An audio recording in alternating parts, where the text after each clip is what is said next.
साथियों नमस्कार। बात करेंगे उत्तर प्रदेश पुलिस भर्ती के बारे में, जो नई भर्ती थी जिसका री एग्जाम होना है, क्योंकि एक बार एग्जाम हो चुका है और अच्छे से धांधली उस पर जो है पाई गई, इस वजह से एग्जाम को कैंसिल भी कर दिया गया। अब बात करेंगे कि जो री एग्जाम होगा उसकी संभावित कट-ऑफ क्या जा सकती है। संभावित कट-ऑफ का मतलब सेफ स्कोर क्या रह सकता है, अगर आप मेल हैं या फिर फीमेल हैं, उसमें क्या जा सकती है, आपकी जो है कट-ऑफ क्या रह सकती है और किस तरीके से आपको कितने नंबर मान के आपको तैयारी करनी चाहिए, इस पर बात करने वाले हैं। तो अगर आपने चैनल को सब्सक्राइब नहीं किया है तो ज़रूर कर लीजिए, जिससे कि आपको बेहतर से बेहतर जानकारी आपको मिलती रहे। और जो है हमने खुद में एक अच्छा स्कोर किया है तो आपको ज़रूर जानकारी देंगे कि आपको स्कोर कैसे करना है, किस तरीके से आप अपना स्कोर बेहतर कर पाएंगे, जिससे कि कट-ऑफ की आपकी समस्या न रहे।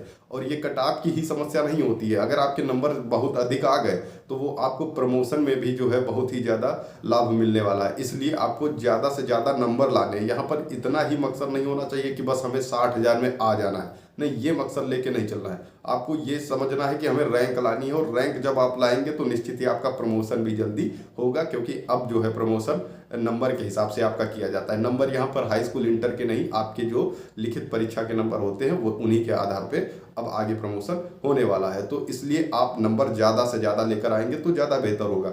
अब जान लेते हैं कि इसका आखिर सेफ स्कोर क्या हो सकता है। जिस तरीके का पेपर आया था, अगर ऐसा ही पेपर आता है तो, अगर ऐसा ही आता है तो कैसी रहेगा, अगर इससे आसान आ जाता है तो कैसे जो है कट-ऑफ जा सकती है, और जो इससे हार्ड आता है तो क्या संभावित कट-ऑफ जा सकती है। देखिए, जिस हिसाब का पेपर आया था, बेशक यहाँ पर जो है 41-42 लाख जो है कैंडिडेटों ने एग्जाम दिया था, लेकिन वहाँ पर कोई दिक्कत वाली बात नहीं थी। पेपर इतने अच्छे लेवल का आया था, इतना मतलब कि ऐसा पेपर था, बेशक आप जो है क्वेश्चन को पढ़े वो आपको आसान लग रहा हो, लेकिन ऐसा पेपर था, लेंदी था, और आराम से वहाँ पर सबके लगभग जो है, उम्मीद है कि जो पहली बार एग्जाम दे रहे होंगे उनका पेपर छूटा जरूर होगा, और वो एग्जाम ये पूरा दे ही नहीं पाए हैं। उनका एग्जाम कहीं ना कहीं बहुत से ये जो है आपके क्वेश्चन जो है छूट गए होंगे, जो पहली बार एग्जाम को दे रहे हैं। लेकिन अब उनके पास एक बेहतरीन मौका है दोबारा से एग्जाम देने का और अपना स्कोर अच्छा करने का।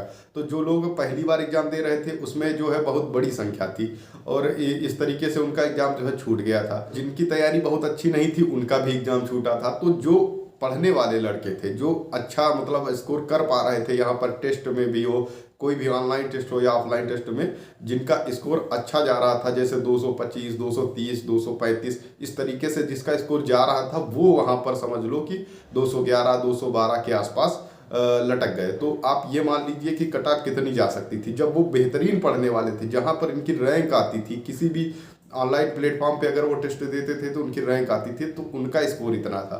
तो आप ये मान लो कि अगर इस पे धांधली ना हुई होती तो इसकी ही कट-ऑफ लगभग 195 से 200 के बीच जो है आपको देखने को मिल जाती, अगर इस पे धांधली ना हुई होती। हम फिर से वही बोल रहे हैं कि अगर इस पे धांधली बिल्कुल ना हुई होती तो इससे ऊपर कट-ऑफ जनरल में बिल्कुल नहीं जा सकती थी, क्योंकि इसका पेपर इस तरीके से सेट किया गया था, बहुत ही अच्छे लेवल का पेपर था, बिल्कुल भी आसान नहीं था, बहुत ही अच्छा पेपर आया हुआ था। तो आप लोग ये मान के चले 195 से 200 के बीच आपकी कट-ऑफ रुकने वाली थी जनरल में। ओबीसी वाले 5 से 7 नंबर और कम कर सकते थे, ईडब्ल्यूएस वाले ओबीसी के बराबर लगभग नंबर ले आते तो इनका सिलेक्शन हो जाता। इस तरीके का पेपर आया हुआ था। अब बात करें, अब तो खैर धांधली हो गई थी, अब इस पर बात करने से कोई मतलब नहीं है, लेकिन अगर देखें कि अब जो एग्जाम होने वाला है उसमें कितना स्कोर होना चाहिए।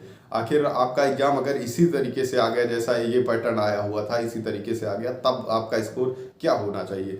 तो देखिए, अगर ऐसा ही पेपर आता है तो आप निश्चित ही, अब क्योंकि एक बार सबने पेपर को देख लिया है, तो अब जो तैयारी होगी, और समय के अनुसार समय भी अच्छा मिल गया है, लगभग 6 महीने का समय तो मिल जाएगा पर्याप्त मात्रा में।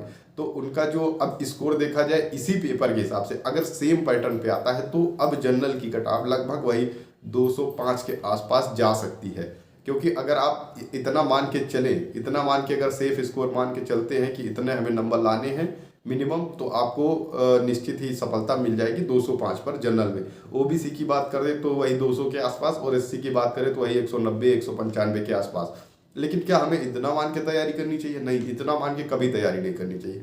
हो सकता है पेपर इजी आ जाए, फिर आप ये सोच रहे हो कि हमारी तो कट-ऑफ वही 205 या 210 जाने वाली है, और आपने उतना कर लिया और आप यहाँ पर अपना मस्त घूम रहे हैं, लेकिन ऐसा नहीं होता है। जब पेपर इजी आएगा तो कट ऑफ निश्चित ही हाई जाएगी, लेकिन पेपर आज के ऐसे समय में पेपर का इजी आना ये बहुत ही मुश्किल है। पेपर इससे टफ ही आएगा, और टफ आता है तो इससे कम कट ऑफ चली जाएगी। यानी हम जो टारगेट बता रहे हैं 205 से 210 वाला, इससे कहीं कम कट ऑफ आपको देखने को मिल जाएगी। लेकिन अगर ऐसा ही आता है तो 205 के आसपास आपको कट ऑफ जो है निश्चित देखने को मिलने वाली है। तो इसलिए आपको जो है तैयारी करनी है वही 220 230 की। अब बात करें कि ओबीसी में, तो ओबीसी वही अपना 5 से 7 नंबर कम कर सकते हैं।